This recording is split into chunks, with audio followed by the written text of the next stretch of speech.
Hola, hola, buenas noches. Hoy empezamos la entrevista. Todas las preguntas que quieran hacer, por favor, conéctense a mi canal Ateo Digital en YouTube. Ahí las preguntas podrán hacerlas y sobre todo podrán aparecer en la pantalla, cosa que no podemos hacer aquí en la transmisión en vivo. Ya estamos conectándonos de este momento. Bienvenidos.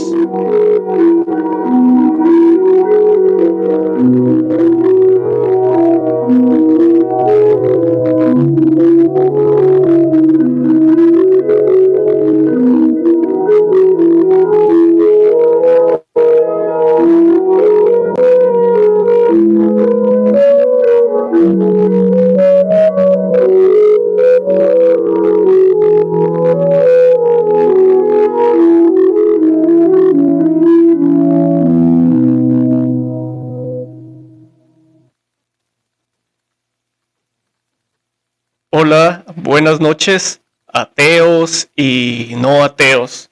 Bienvenidos a una nueva transmisión en vivo. Hoy, noche de entrevista. Para los que me siguen en el resto de redes sociales, sabrán que hoy tengo un invitado muy especial. Un sacerdote católico, español, que actualmente se encuentra en el Perú por sus labores y con el cual queremos conversar lo que es su vida en cuanto a la religión católica que él procesa, ¿no es cierto? Y de cierta manera, pues ustedes tengan la oportunidad de preguntar todo lo que ustedes quieran.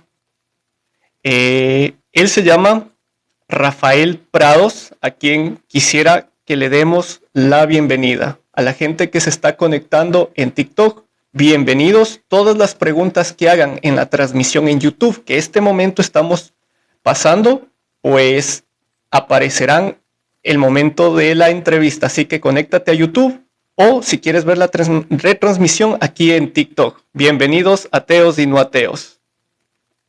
Y pues bueno, una linda noche y bienvenido Rafael Prados.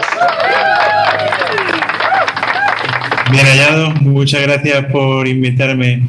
No, claro que sí. Bueno, para los que son un poco antiguos en mi canal, capaz te reconozcan, ¿sí?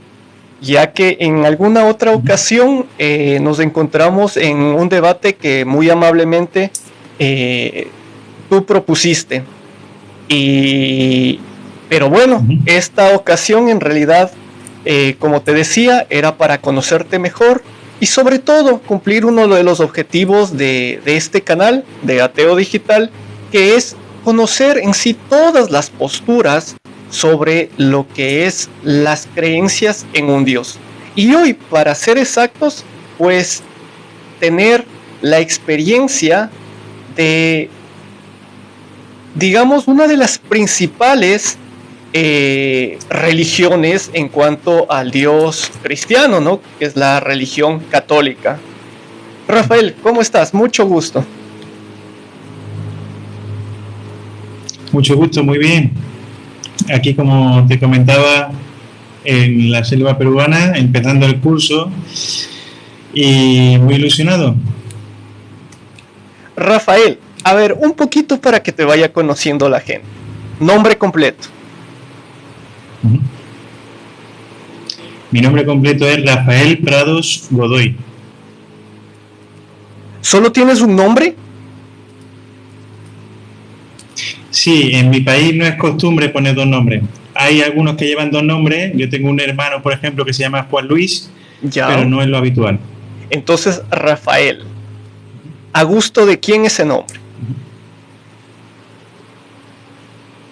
¿Cómo? ¿A gusto de quién ese nombre? ¿Quién escogió ese nombre para ti? Bueno, ese nombre para mí lo escogió mi padre, que también se llama Rafael. Rafael. ¿Nacionalidad? Española. Profesión. Sacerdote católico. Edad. ¿No se nota? Pues sí. 32 años. 32 años. ¿Signo? Creo que soy Libra. Ya, porque, a ver... Nací el 23 de octubre. 23 de octubre. 25 de diciembre, ¿qué son? ¿Son Sagitario? ¿Son Acuario? Para ver si eres compatible con Dios, la verdad ¿no? Es que no domino. Podría ser, o sea, no importa en este caso. Bueno, tú y yo sabemos que Jesús no tuvo que nacer un 25 de diciembre para que celebremos su nacimiento el 25 de diciembre. Así es. ¿Cuántos años para ser papa, Rafael? Para ser papa, ninguno. La iglesia está estructurada de tal manera que personas como yo, que no somos capaces, no lleguemos. ¿Cómo se hace? Ni de casualidad. ¿Cómo se hace para tomar ese camino? No sé. Te voy a hablar desde tal vez la ignorancia sobre las jerarquías en cuanto a la religión católica, pero por ejemplo, ¿qué tienes que hacer para llegar a ser papa? Claramente es algo de capacidad, como tú me dices, pero esa capacidad ¿es económica tal vez? ¿O a qué se refiere ese camino que tal vez, por lo que tú me dices, ya no alcanzarías en este caso? Bien, no tiene nada que ver con la economía y ahora lo vas a entender. Mira, cuando uno entra en el seminario uno ya empieza con los estudios universitarios normales, por así decir, ¿no? Y a partir de ahí, si tu obispo, que es tu jefe, tu superior, quiere que amplíes estudios, eso te lo paga la misma diócesis, es decir, el mismo obispo, ¿ya? Entonces, cualquier sacerdote, por humilde que sea su procedencia, puede llegar a estudios superiores, a obispo, a cardenal y a papa. Tanto es así que muchos papas de la historia pues han nacido de familias muy, muy humildes, ¿no? Ya. Ahora una pregunta en cuanto a eso. ¿En qué momento ya te hacen dar cuenta o cómo tú te das cuenta que ya no vas al camino de ser papa, o sea, o de ser obispo y todo esta jerarquía que ustedes tienen interna? Pues mira, para empezar, que yo no quiero. Eso lo primero. Sé que muchas personas no quieren y al final llegan, ¿no? Pero esto es porque uno hace estudios superiores no con la idea de ser papa, sino con la idea de pues ayudar más en la iglesia, ¿no? Ya. Y para llegar a ser obispo, uno tiene que ser doctor en alguna materia, doctor en teología, doctor en derecho canónico, doctor en Sagrada Escritura. Ya. Y a partir de ahí, esas personas que tienen esa base de estudio son propuestas por los obispos de todo un país, mandan varios candidatos al nuncio. El nuncio es como el embajador del Papa en cada país. El nuncio de todos esos candidatos que piden todos los obispos escoge a los 3 mejores y esos 3 mejores se los envía a Roma. Y Roma de esos 3 mejores escoge a uno. ¿Ya? Luego, de entre todos los obispos, el Papa ya a nivel particular escoge a los cardenales, que son como sus colaboradores más cercanos. A nivel de sacramento no tienen nada más, son obispos y el ser cardenal es como un título, ¿ya? Ya. Y luego los cardenales, escogen entre ellos, cuando muere el Papa o cuando abdica, como fue el caso de Benedicto XVI, escogen a su sucesor. Y el sucesor es nombrado obispo de Roma y por ser obispo de Roma es Papa. Rafael, ¿es verdad que al Papa le tantean los testículos? Antiguamente sí, pero ya no. Ya no. O sea, no antiguamente, no al Papa, sino al que iba a entrar en el seminario. Y no se le palpaba, simplemente tenía que demostrar que es varón, se desnudaba, soy varón, y ya está, adelante. Ya. Pero y sácame de una duda, ¿esa costumbre es verdad que se dio porque se les pasó algún rato una mujer? Esa historia... ¿O es mito urbano? Un poco conspiranoica, ¿eh? No sé si es verdad. No sé si es verdad o es mentira, ¿eh? yo no voy a poner la mano en el fuego. Es verdad que hay algunas pruebas que pueden indicar, pero lo más probable es que no pasara. Ya. Y más que todo te preguntaba esto de si tal vez ibas a llegar a ser papa, porque imagínate de aquí a unos años yo tal vez hacer una transmisión y decir el Papa Rafael Prados y yo le entrevisté algún día, ¿me entiendes? Pero bueno, me comentas que no es parte de tu proyecto de vida. Y hablando de proyecto de vida, Rafael, ¿por qué sacerdote?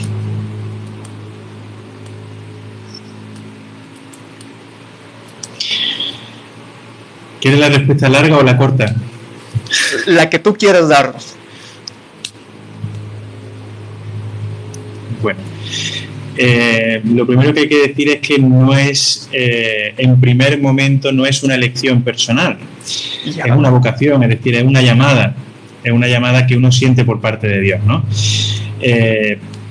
Yo no tenía, cuando era pequeño, no tenía ninguna intención ni ningún interés en ser sacerdote. De hecho, mi párroco me preguntó en una ocasión, ¿y tú no querrías entrar en el seminario? Yo le dije que no, directamente, vamos, sin pensármelo dos veces, ¿no? Pero, dio la casualidad, ¿no? Por esta, algunos decían, los ateos diríais casualidades, ¿no? Nosotros decimos providencia, que mi colegio estaba justo al lado del seminario menor. ¿Colegio católico? Yo empecé a compartir clase con los seminaristas menores. Los seminaristas menores son los que estudian la secundaria, estudian en un sitio aparte de los que estudian los estudios universitarios, ¿no? Entonces yo empecé a compartir clase con ellos, me hice amigo de ellos y bueno, me invitaron a las convivencias que se hacían en el seminario y a partir de ahí poquito a poco fui entrando, ¿no? O sea, siempre estuviste desde pequeño envuelto en esto. Sí,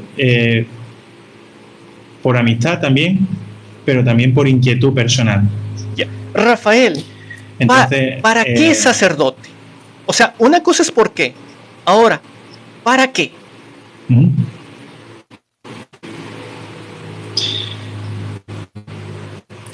Claro, eso desde un punto de vista difícil de entender. Pero para mí, para un católico, no hay nada más grande. O sea, para un católico es poder entregar vida a Dios para servir a los demás, para buscar la salvación de los demás. Y no solo la salvación espiritual, sino muchas veces la salvación temporal, ¿no? Que es muchas veces lo que hacemos aquí en la selva. Justamente a eso quería ir y casi se me olvida. Me contabas que tú, de cierta manera, vas hacia la selva desde donde estás. Tú te encuentras en este momento en el Perú. ¿En qué parte de Perú? Estoy en la región de San Martín, provincia de Picota. ¿Qué haces en la selva?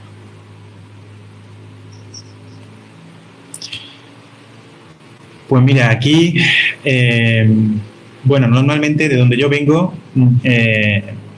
normalmente cada pueblo tiene su parroquia y su sacerdote, ¿no? Pero aquí tenemos una parroquia para toda la provincia, ¿no? Entonces estamos junto con otros sacerdotes atendiendo los dos solos a más de 150 pueblos, ¿no? Entonces tenemos dividida la provincia en dos zonas y nos dividimos por semanas, ¿no? Una semana yo estoy aquí en la ciudad, en Picota, y mi compañero sale a los pueblos que están más alejados y la siguiente semana él se queda aquí y yo voy a esos pueblos que están más a la altura, ¿no? Y vamos a atender a las comunidades, a atender lógicamente espiritualmente, para celebrar misas, celebrar sacramentos, confesar, también llevamos medicina, incluso en alguna ocasión también han venido médicos de España para hacer alguna campaña médica, ¿no? En fin. Perfecto. Te comento que yo en redes sociales pues anuncié esta entrevista porque no todos los días se tiene la oportunidad de conversar de esta manera con un sacerdote. Muchas de las veces solo es lo que uno ve en la misa y luego él se va para adentro y hasta luego. Claro. Entonces yo pedí que hagan ciertas preguntas en las redes sociales y por ahí me fueron dejando algunas preguntas. Y quisiera pasártelas, por favor. Y entre ellas, Claro que sí. por ejemplo, esta de aquí. ¿Un sacerdote se confiesa? Claro, con otro sacerdote. Pero eso Sí, no sí. cuenta como chisme. Porque como que entre los dos así, oye, ni No, sabes, no, no.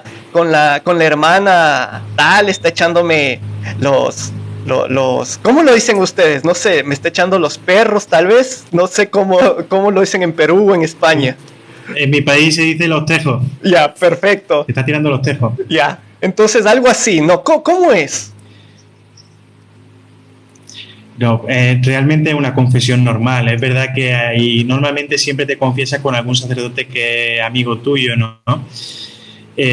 No porque sea un poquito más condescendiente, por así decir, no, sino porque te conoce más y sabe de qué pie cojeas, ¿no? Y sabe cómo te puede ayudar mejor, ¿no? Pero no pienses que hay enchufe, no. Las penitencias son igual o más duras que los que le ponemos normalmente a la gente. Rafael, ¿cómo saben cuánto es una penitencia?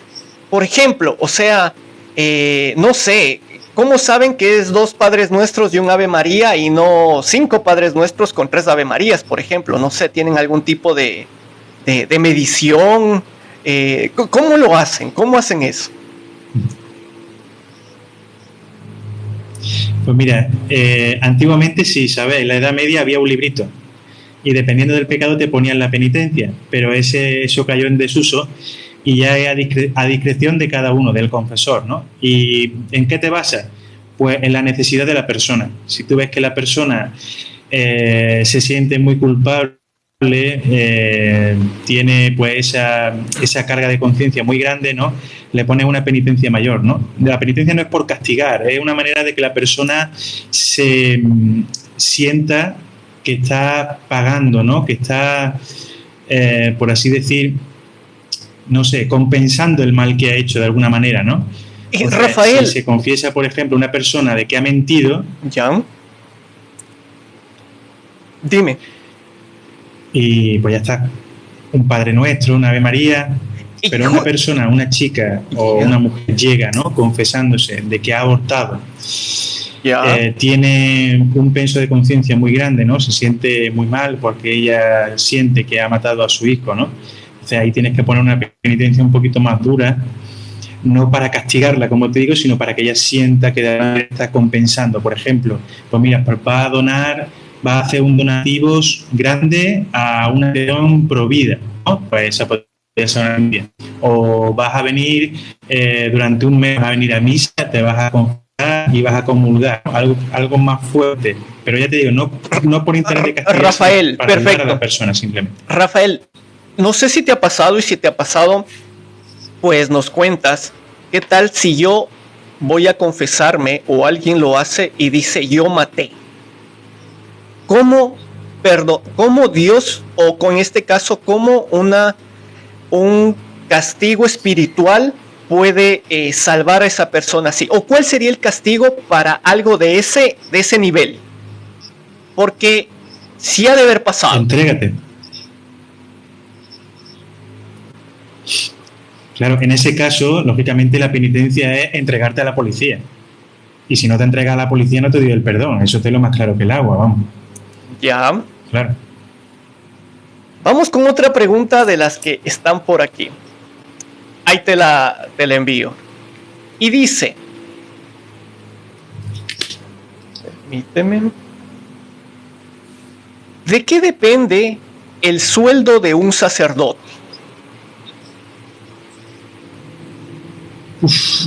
Depende. ¿Cuáles son los factores? O sea, en mi caso sería una mezcla de... Vamos, de mi parte el sueldo viene de España. De aquí no me pagan absolutamente nada, porque yo estoy, por así decir, cedido. Entonces, desde mi diócesis, que es Córdoba, en España, desde mi diócesis me pagan mi sueldo. ¿De dónde viene ese sueldo? En parte viene de lo que la misma diócesis gana, porque la diócesis tiene propiedades, tiene la catedral, de la cual pues se cobra a los turistas por entrar a verla, ¿no? Y parte también de de los españoles que en sus impuestos marcan que quieren que parte de esos impuestos vayan a la Iglesia Católica. Cada católico particularmente puede hacerlo o no hacerlo. Y de ese dinero que recauda el Estado se lo da a la Iglesia y la Iglesia lo reparte en las diferentes diócesis y se van pagando así, ¿no? Ah, ya, pero mi pregunta un poquito más iba. O sea, los sacerdotes, como tú, todos ganan igualito. ¿O depende de algo? No. ¿De qué depende? Sí, depende. Mira, yo por así decir soy un cura raso, ¿vale? Un sacerdote raso. Entonces yo sí cobro de la diócesis. Pero, por ejemplo, si hay un sacerdote que además de ser sacerdote es profesor en un colegio, en un instituto de religión o de filosofía o de lo que sea, recibe el sueldo de profesor. Si hay alguien que sea capellán en un hospital, pues recibe el sueldo de capellán del hospital, ¿no? Y así, dependiendo también, hay diferentes trabajos que tienen su propio sueldo independiente del de sacerdote y ya no necesitan ese sueldo de sacerdote. Los sacerdotes que no tenemos otra labor más que ser sacerdote, pues recibimos el sueldo, por así decir, mínimo y ya está. Pero, por ejemplo, no te dice tu iglesia, o mejor dicho, la matriz, digámoslo así, no te dice, por ejemplo, tú tienes que cumplir, yo que sé, con 30 misas al mes para cobrar tu sueldo, o te dice, no sé, tienes que llenar la iglesia 20 días de los 30 días para cobrar tu sueldo o algo así. No funciona así. Solo tú ya estás afuera y automáticamente, pues, ellos entienden que tú estás trabajando. Claro, yo tengo mi nombramiento de párroco y el obispo entiende que yo estoy trabajando como párroco. En el caso de que yo abandonara mi parroquia, de que yo desapareciera de aquí, me voy de vacaciones y desaparezco 6 meses, pues entonces automáticamente me suspenden de empleo y sueldo, por así decir. ¿Quién te lleva el control de eso? ¿Cómo saben que sí diste la misa el día domingo o tal vez, no sé, te escapaste? Claro. Pues mira, depende también de la zona, ¿no? Aquí, cada zona el obispo es jefe, por así decir, para que me entiendas, de una diócesis.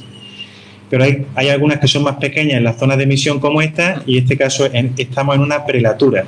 La prelatura tiene 2 zonas y cada zona tiene su vicario. El vicario es, por así decir, el segundo del obispo. Y el segundo del obispo está pendiente de los curas, lógicamente. Y también las mismas personas pueden ir al obispo y quejarse. Oye, luego le dicen que no estuviste, ya. Vamos con la siguiente pregunta. ¿El deseo sexual es pecado? Por supuestísimo que no. ¿Los sacerdotes tienen deseo sexual? Yo soy un hombre, ¿no? ¿Qué hacen ante eso que es natural? Como justamente tú le dijiste, soy hombre, soy humano, pero por cuestión de su doctrina no pueden hacerlo. No es tanto que no podamos, sino que no queremos. Es decir, es cierto que es algo natural, pero hay muchas personas que dejan cosas naturales por algún interés personal, ¿no? Como las personas que hacen dieta para estar más sanos, ¿no? Pero tú ves una dieta dura. Es natural comer. Tú ves una dieta no como, a ver, lo que representa la abstinencia para ustedes se supone que es para todo el tiempo. ¿Es posible eso? Claro. Sí. O aquí va la siguiente pregunta. Los sacerdotes no somos los únicos que vivimos esa abstinencia. Aquí va otra pregunta. ¿Autocomplacerse es pecado? Dime. Autocomplacerte, si te refieres a la masturbación, sí. ¿Por qué eso sí es pecado tomando en cuenta que no puedes hacer lo otro?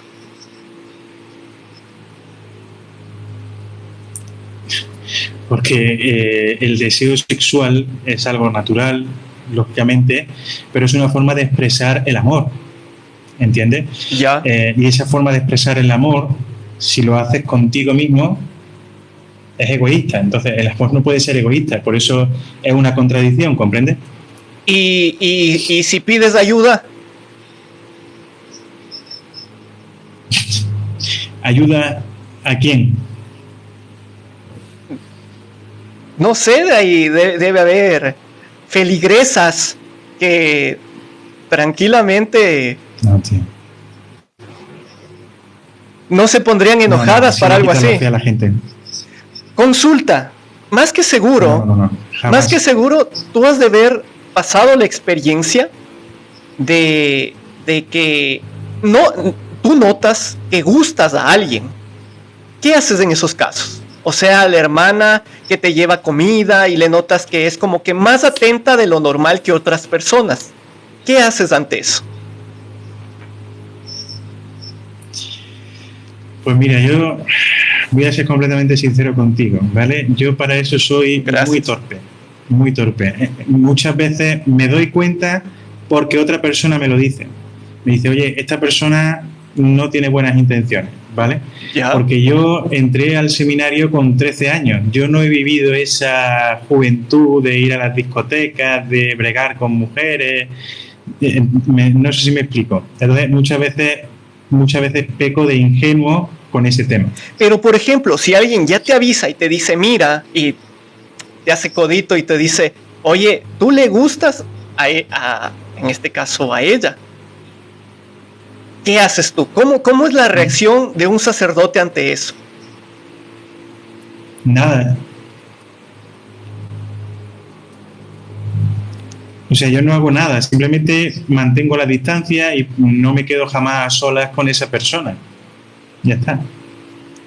Rafael, ¿conoces algún compañero de tu profesión gay? No nombres, no nada, solo si es que conoces. Si yo conozco a algún compañero, pues mira, sí, te voy a decir, sí. En esos casos, ya que antes hablamos un poquito de la confesión, ¿qué se hace? O sea, si va otro sacerdote y se confiesa ante ti, te dice, ¿sabes qué? Soy homosexual. ¿Qué se hace en esos casos?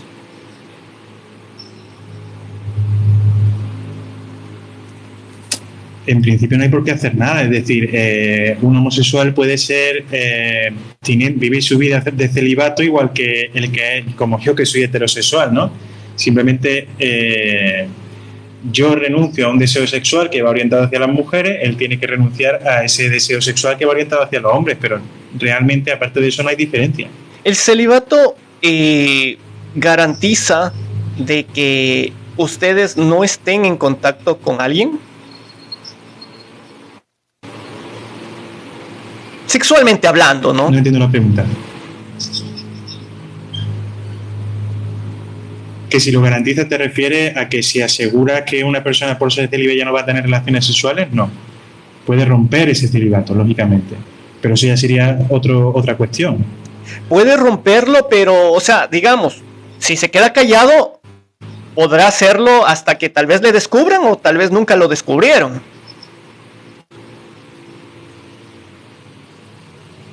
Bueno, normalmente sí se descubre. No hay nada punto que no llegue a saberse. Rafael.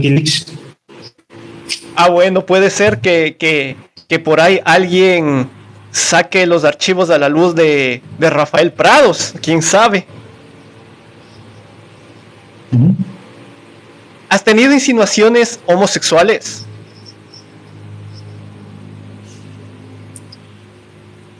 Por Facebook sí. Pero en persona no. ¿No te ha pasado que tal vez se acercaron y te dijeron? No. No han tenido valor.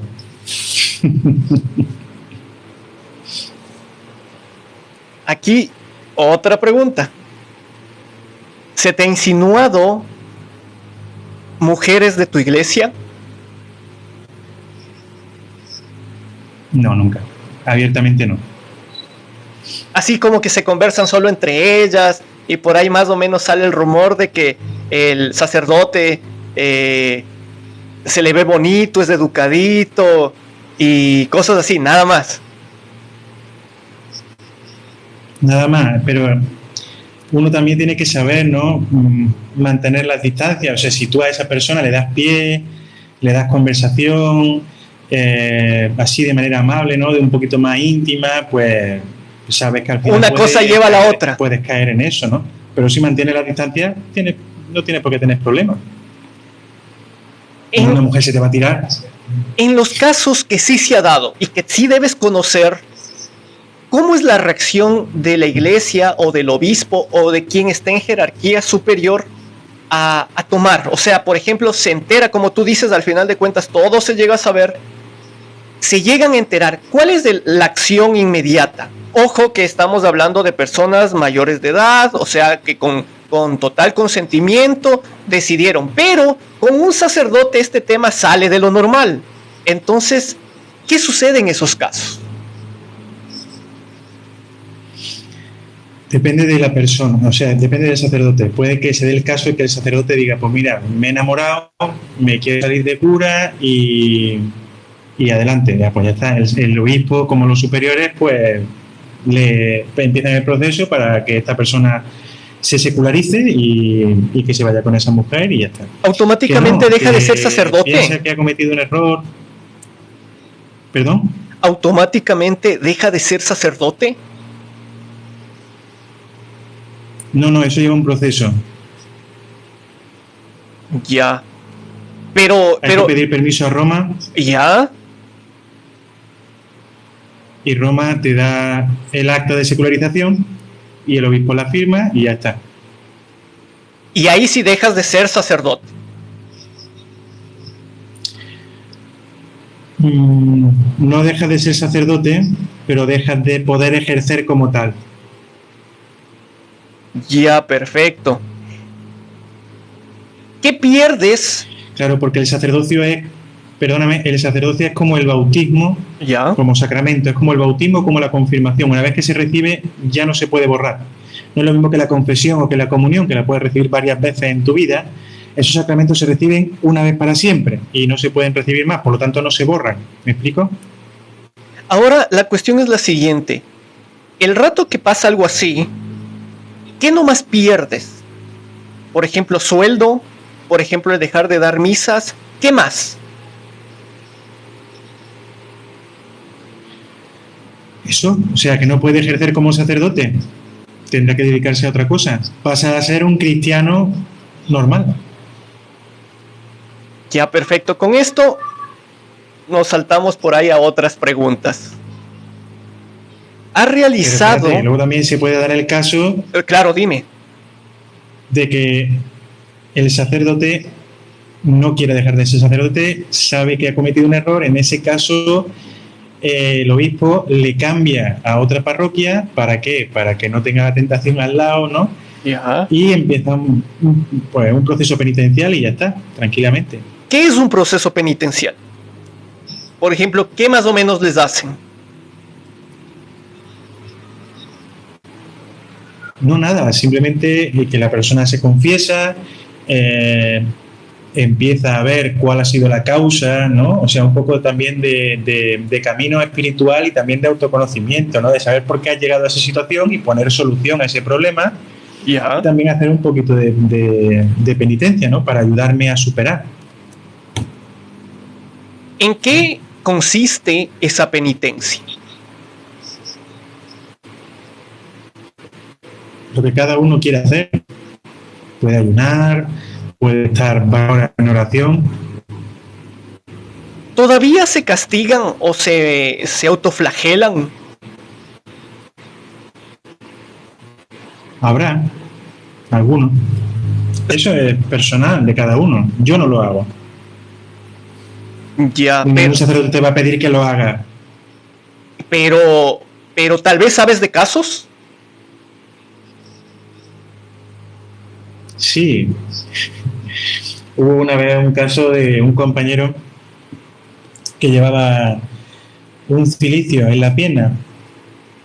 Eso es como una especie de cinturón metálico que tiene así como algunos pinchos, ¿no? Y es incómodo, te molesta.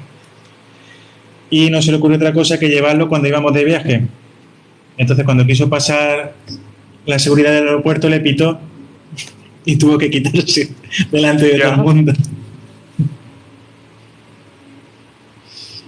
A ver. ¿Has realizado o has sido testigo de un exorcismo? Y que no me toque. ¿Por qué?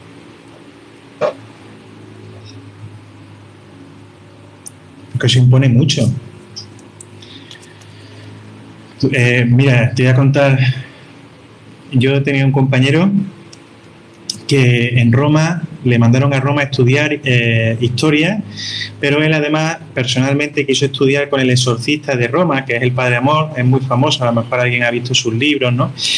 Y muchas veces los demás compañeros cordobeses que estaban con él allí en Roma le acompañaban para ver, por curiosidad, ¿no? Y volvían traumatizados, llorando, en fin. No una experiencia bonita. Pero de todas maneras, ustedes tienen el 50% ya ganado, pues ustedes están del lado de Dios y Dios es todopoderoso. ¿Dónde está esa falta de no sé, confianza en que tal vez puede pasar algo malo? No es falta de confianza. Además, en ese momento tú eres testigo de ese poder de Dios, ¿no? Yo recuerdo que un sacerdote vio, pues vamos, estaba rezando el rosario mientras hacían el exorcismo y vio perfectamente cómo una silla se levantaba del suelo y venía hacia él y justo en su cara se paró y se cayó. O sea, es tal cual como en las películas. No sabe que tiene esa protección, pero eso no significa que no te guste verlo. Es como en las películas. ¿O no? Hay algunas que sí, otras que no. Hay algunas que son más fieles y hay otras que se exageran mucho.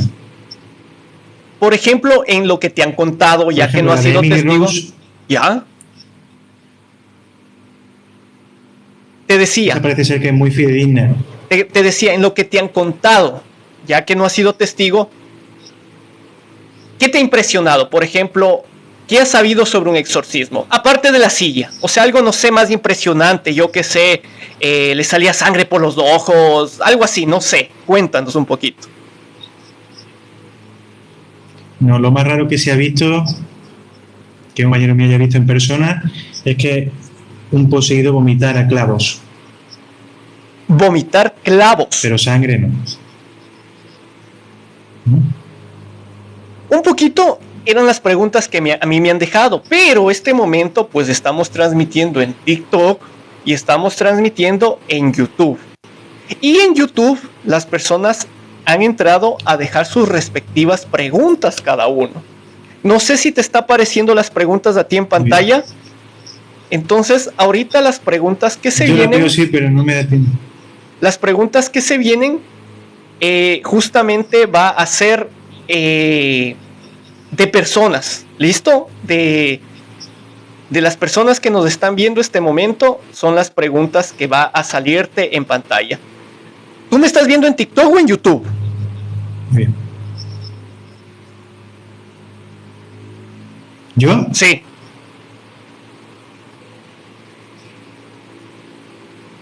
Yo te estoy viendo por aquí, por el Restream. Ya, perfecto. Entonces, ¿sí te sale la pregunta que ahorita está en pantalla?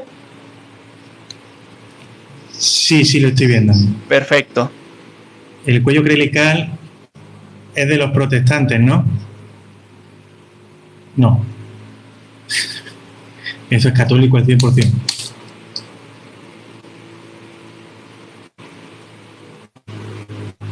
A las personas que están en TikTok... Los protestantes se lo podrán poner. Que están en TikTok, si desean hacer sus preguntas, conéctense este momento a YouTube, Ateo Digital, estamos en vivo. Las preguntas aparecerán en la pantalla. A ver, busquemos otra por acá.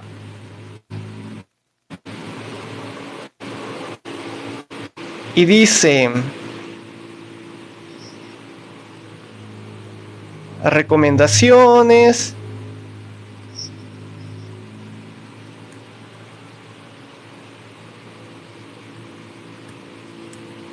En este caso, a ver, te paso esta pregunta a pantalla. En este caso yo creo que sí pueden, porque el catolicismo sí reconoce a la Virgen María como madre, ¿no? Eso es lo que te preguntan. Sí, o sea, nosotros sabemos que la Virgen puede ser intercesora, porque así aparece en el Evangelio, ¿no? Aparece intercediendo por aquellos esposos de la boda de Caná, y la misma Virgen se nos da como madre por Cristo en la cruz, a través del apóstol Juan, ¿no? Es decir, María, como madre nuestra, puede pedir a su Hijo por nosotros, sin ninguna duda. Aquí tengo una pregunta, mira, de Juan Molina. Yo era creyente y para bautizar a mi hijo, sin asistir a las pláticas, me exigieron el diezmo. ¿Es legal y honesto hacer esto? Para nada. Pero aquí una cuestión. Aquí una cuestión. Hasta donde tengo entendido, las ceremonias tienen un costo, ¿no? Sí. Posiblemente no se referirá a ese pago como tal. No sé, tal vez pensaría la persona que nos describe que era gratis, tal vez. No, yo sé lo que está diciendo. O sea, tú normalmente para recibir un sacramento tú tienes que recibir una catequesis. No lo recibes sin más. Tú tienes que prepararte para recibir esa catequesis, ¿no? Y él está diciendo que algún sacerdote le dijo, mira, te puedo librar de la catequesis, pero a cambio de que me pagues. ¿Sí? Entonces, otra cosa es lo que cuesta cada ceremonia, pero no cuesta caro. Es decir, cuesta 20 soles, cuesta el bautismo, creo que cuesta aquí 20 soles. Y luego eso es por gastos del despacho, por lo que gastamos nosotros en tener ahí una persona apuntando los datos, todo el tema del registro. Por eso se va, no porque yo cobre como sacerdote los 20 soles. ¿Me explico? Todos los sacramentos que realizan en las distintas iglesias son reportados ¿a dónde? A la prelatura. Imagínate que en nuestra parroquia hay un incendio, se quema el archivo, todo eso está guardado también en nosotros. En los comentarios se han puesto a debatir, han aprovechado, así que estoy un poquito pasando igualmente. A la gente que se está conectando en TikTok, estamos también en YouTube. Sus preguntas. Sacerdote Rafael Prados está listo para contestar. Aquí hay algo. Como quieran.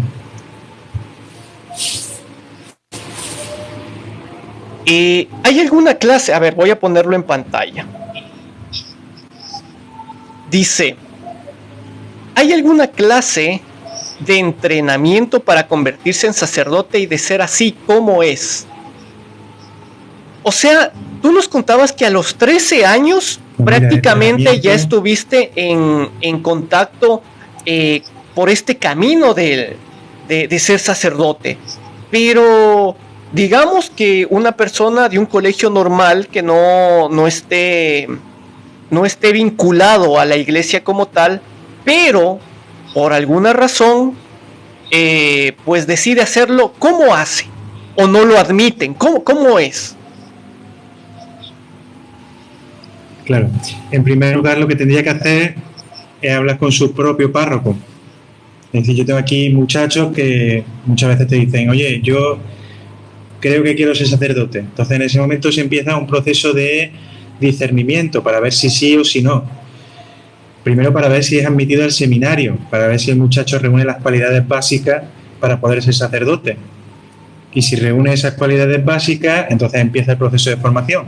Y el proceso de formación mínimo, si empieza desde el nivel universitario, porque la secundaria la has hecho por tu cuenta, sería 6, 7, 8 años, realizas tu estudio universitario, apruebas y pues, una vez que has aprobado, el obispo te ordena de sacerdote. ¿Hay una edad mínima para entrar a ser sacerdote?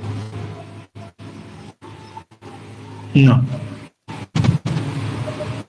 O sea, no sé, alguien tal vez de 30 años decide hacerse sacerdote, ¿puede hacerlo? Sí, sin problema. Incluso uno de 60. ¿Qué tiene que pasar antes de pararse a dar su primera misa?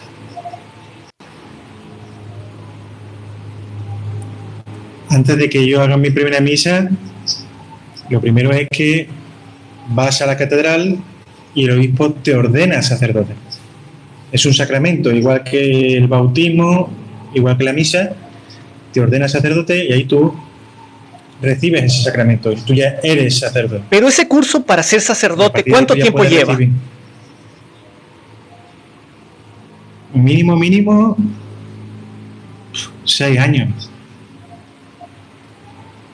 O sea, 6 años para que tú puedas llegar a dar una misa por primera vez.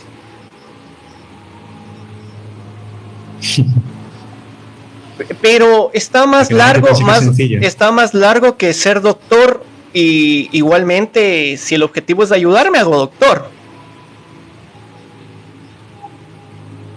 Bacán. Pero sí depende, no depende de lo que uno quiera, sino de lo que esa llamada de Dios, ¿no? Yo recibo esa llamada. ¿Cómo fue tu llamada? ¿Cómo fue tu llamada? Pues adelante. Bueno, pues esa llamada, como ya te he dicho, a través de esas circunstancias de mi vida en las que al final entré al seminario, yo ya entré al seminario pero sin tener claro si Dios me llamaba o no me llamaba para ser sacerdote. ¿Ya? Y cuando a mí me preguntaban yo decía que no sabía, que iba a averiguar si sí o si no. Y cuando llegó un puente, un tiempo de vacación en mitad del curso, nos fuimos, los de los últimos cursos, nos fuimos a hacer un retiro, ¿ya? Un retiro en el que se está en completo silencio. Es verdad que normalmente los chavales tan jóvenes no son capaces de guardar el silencio, pero en mi caso, como yo soy muy competitivo, uno de los mayores se apostó conmigo a que yo no iba a ser capaz de estar callado. Entonces, para ganar la apuesta estuve los 4 días callado. Y en ese tiempo en el que estuve en silencio, estuve en oración, yo sentí esa llamada, que Jesús quería que yo fuera sacerdote.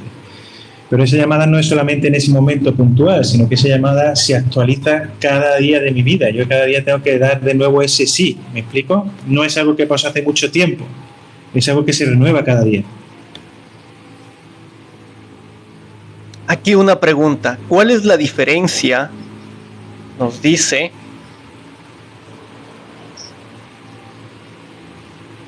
permíteme. ¿Cuál es la diferencia entre usted como sacerdote y los pastores protestantes? ¿Cuál no es la diferencia? No tenemos nada que ver.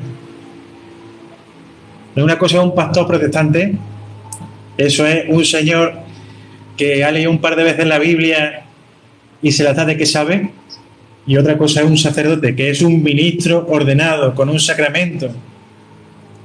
O sea, no tiene nada que ver. Pero sácame de una duda, Rafael. Por ejemplo,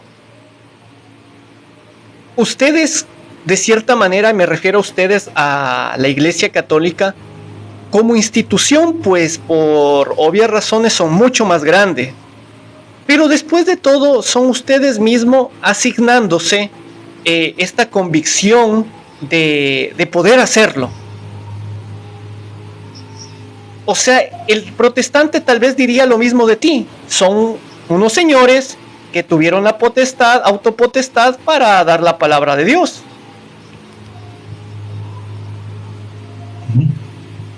Pero no es así. Yo he visto muchos debates tuyos, sé que muchas veces se ha dicho esto, ¿no? Que, bueno, los católicos dicen que ellos tienen la razón, los protestantes dicen que ellos tienen la razón y quién sabe quién tiene la verdad, ¿no? Pero tú tienes que hablar con un protestante y luego habla con un católico. Es decir, un protestante es sola escritura Si lo dice la Escritura, es así. Y luego no lo hacen. Por ejemplo, los protestantes no se circuncidan. Y eso lo pone la Sagrada Escritura. ¿Me explico? Ellos dicen, la sola fe salva. Es decir, las obras no valen. Pero si tú cometes pecados, vas al infierno. Aunque tengas fe. Entonces no es la sola fe. ¿Me explico? Y luego, lo que es también la historia, ¿no? Las sectas protestantes tienen su fecha de fundación y su fundador. La Iglesia Católica es la única que ha existido desde el principio. ¿Me explico? Nosotros, los católicos, no somos fideístas. Nosotros creemos en la fe y la razón. Y no entendemos la fe sin la razón.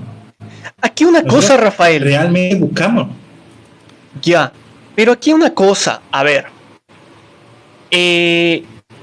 Hubo un dato que salió, si no estoy mal, el año pasado, que llegó estadísticamente, España sobre todo, a un histórico del 40% de ya no creyentes en la religión o en la Iglesia Católica como tal. Sobre todo lo que llama la atención es que es España, o sea, es justamente plena Europa donde nace prácticamente toda esta vertiente, ¿no? Pero allá mismo se está dando que el catolicismo como tal está perdiendo adeptos. ¿A qué lo atribuyes tú? No digo que se estén haciendo ateos, porque en realidad lo que está sucediendo es, se están haciendo no creyentes en general, y aparte de eso se están cambiando a otras religiones. ¿A qué lo atribuyes tú? Sí. Bueno, lo primero decir que España no es la cuna de la fe, es la cuna de la fe para América, porque la fe católica vino a América a través de España, ¿no? Y es normal que ustedes tengan esa visión que para mí es un honor, ¿no? Tener esa consideración por parte de ustedes. Pero es cierto, ¿por qué? ¿Por qué se da eso? Por la secularización. Es decir, cada vez es cierto que no hay muchas personas que digan yo soy ateo, como si haces tú, pero sí viven como si no tuvieran fe. Ojo, y luego a lo mejor incluso vienen para bautizar a su hijo, incluso se casan por la iglesia, pero no viven esa fe, ¿no? Y esa falta de vivencia o esa falta de coherencia entre la fe y la vida es lo que está llevando mucho a la secularización, ¿no? ¿Qué es lo que se mete mucho? Pues se mete mucho la ideología, se mete mucho el relativismo, ¿no? Nada es verdad ni mentira, todo es del color del cristal con que se mira. Tú eres ateo, muy bien. Tú eres cristiano, muy bien. Tú eres testigo de Jehová, estupendo. Y les da igual. O sea, ese es el daño que hace el relativismo, ¿no? Y ese es el daño de Europa ahora, el relativismo, que no existe la verdad. La verdad depende de la persona, no de la verdad en sí misma. Pero, ¿por qué ustedes sí tienen la verdad?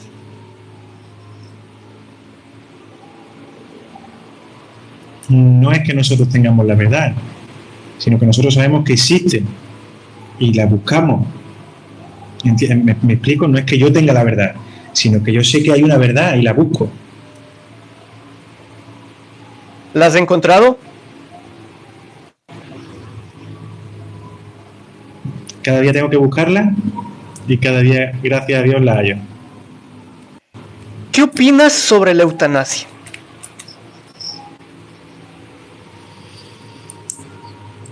¿Qué es la eutanasia?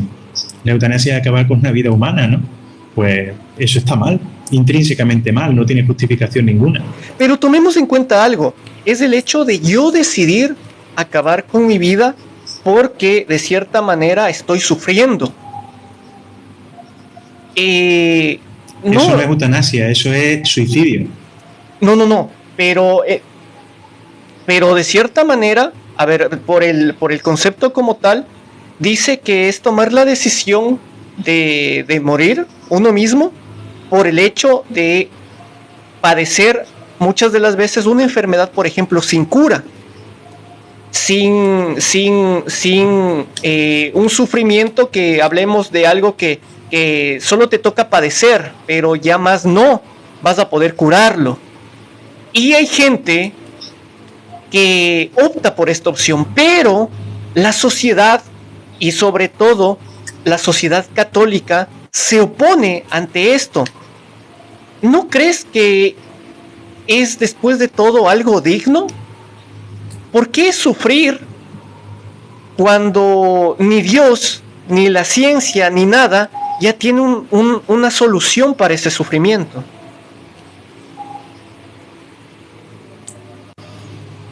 ¿Que no hay una solución para ese sufrimiento? No tiene una solución para ese sufrimiento. Entonces, optar por justamente la eutanasia. Pero si hay solución para ese sufrimiento, ¿por qué no se optan por los cuidados paliativos en vez de por matar directamente a la persona? Pero tú sabes, hay ciertas enfermedades que ya simplemente va pasando el tiempo y ya no hay solución. O sea, ni la medicina, ni los dolores, ya es insoportable. O sea, son situaciones en verdad que eso más, son contadas hasta con los dedos. Pero ¿por qué ese afán de por la creencia pensar que para Dios está mal, pero que está bien que siga sufriendo? No es cuestión de que para Dios está mal, es cuestión de que matar está mal. Entonces, no es porque Dios no lo diga. Que es verdad que yo creo que hay unos mandamientos de parte de Dios que son no matarás. Pero luego hay una declaración de derechos humanos que dice que todo el mundo tiene derecho a la vida y que el derecho que toda vida de un ser humano es sagrada. Entonces, ¿por qué si yo estoy sufriendo mucho, yo no me puedo suicidar, pero quiero obligar a un médico a que me quite la vida? ¿Convertir a esa persona en asesino? ¿Por qué? Si existen métodos para paliar el dolor, y si no hay forma médica de paliar el dolor, está el coma inducido. Es decir, que no tienes por qué matarte. Pero te parecería si eso rompe a un ser humano por dentro. ¿Te parecería vida, por ejemplo, llevar a una persona al coma para que tal vez no sufra los dolores que está sufriendo, mantenerle viva, pero de cierta manera que no tenga dolor porque ya es insoportable? ¿Te parece, no sé, bien eso? Me parece que es mejor que matar a alguien. Tío, ¿tú matarías a alguien? Pero ¿cuál sería la diferencia entre esa persona que está en estado vegetal, está en coma, inducido, ojo, a una persona que prácticamente... Que tú no matas. Pero en la práctica... ¿No me explico? No, por supuesto, pero ya yendo a la práctica, viene a ser lo mismo. Mira, está demostrado que cuando un gobierno se empeña en la eutanasia, el único objetivo, que es el objetivo de todos los gobiernos, es el dinero. Pero ¿cómo ganaría dinero el gobierno en eso? Hombre, ¿tú no sabes que los abuelos cobran pensiones? Pues si yo tengo a un abuelo que está ya inconsciente en la cama y su familia me firma un documento para que yo lo mate, pues mira, un gasto médico que me ahorro, una pensión que me ahorro, ¡hala! Y a correr. Pero de todas maneras Está demostrado, en el primer país en el que se aprobó la eutanasia, hubo una migración de personas mayores huyendo de ese país, porque sabían perfectamente que como les diera un chungo y se quedaran inconscientes, se los cargaban. Y si se puede legalmente regularizar eso, por ejemplo, que la eutanasia, porque en realidad por ahí va el punto de esto, echa la ley y echa la trampa. O sea, en realidad eso puede pasar con cualquier ley, que van a poner una ley y va a buscar la manera de evadirla. Pero yendo un poquito más hacia el punto, ¿en serio es tan malo que una persona por sí misma decida no seguir con su vida? Ojo, no estamos diciendo que otro va a decidir por él, sino él mismo en su consciente aún puede decidir por ella misma, ya que ya le dijeron que no va a haber cura. Pero, te repito, matar está mal. Es decir, si tú aceptas eso, ¿dónde está el límite? ¿Por qué no podemos aceptar la pena de muerte para los asesinos en serie? O sea, sí hay. Claro que en otros países, pero sí hay. Sí, pero ¿a ti te parece eso bien? A mí personalmente, pero mira, yo le veo desde el punto de vista de que terminar, en el caso de, hablemos de un asesino serial que sea condenado a muerte, terminar la vida de esa persona en realidad es premiarle. Esa persona debería pagar en vida todo lo que hizo mal. En cambio, yo le veo desde ese punto de vista. Uh-huh. Ahora, si nos ponemos en los zapatos tal vez de las víctimas, pues también imagínate, ¿no? Claro. Pero mira, vamos a dejar la fe a un lado. Lo que es natural, lo que es instintivo, es el instinto de conservación. Queremos vivir. Si una persona llega al punto de que está sufriendo tanto, de que quiere morirse, es que algo como médico estoy haciendo mal. Tengo que mejorar, como te digo, los cuidados paliativos. No decirle a la persona, ¿te quieres morir porque le está pasando muy mal? Pues te mato. Si a esa persona le preguntáramos, oye, ¿y si yo puedo aliviarte el dolor, prefieres seguir viviendo? ¿Qué te va a decir? Hombre, por supuesto que sí, porque de manera natural nosotros queremos vivir. Entonces, vamos a buscar otra solución, no matar a la gente. Matar a la gente está mal, no queremos morir. ¿Por qué vamos a matar a nadie? ¿Esa es la opinión de Rafael Prados o la opinión de la iglesia?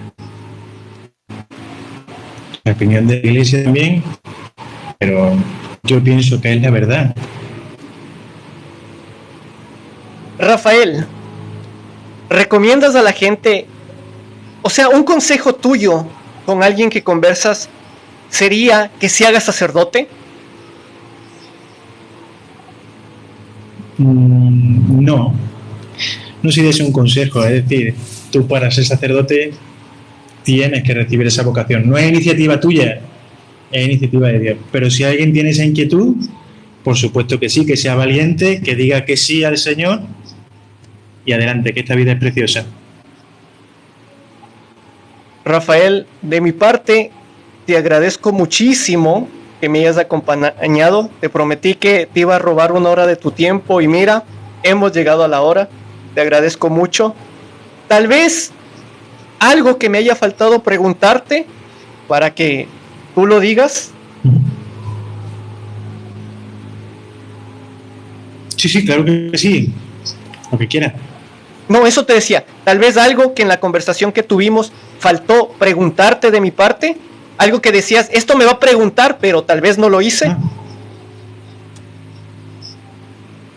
No, la verdad es que yo iba con la página en blanco para que tú me preguntaras lo que quisieras.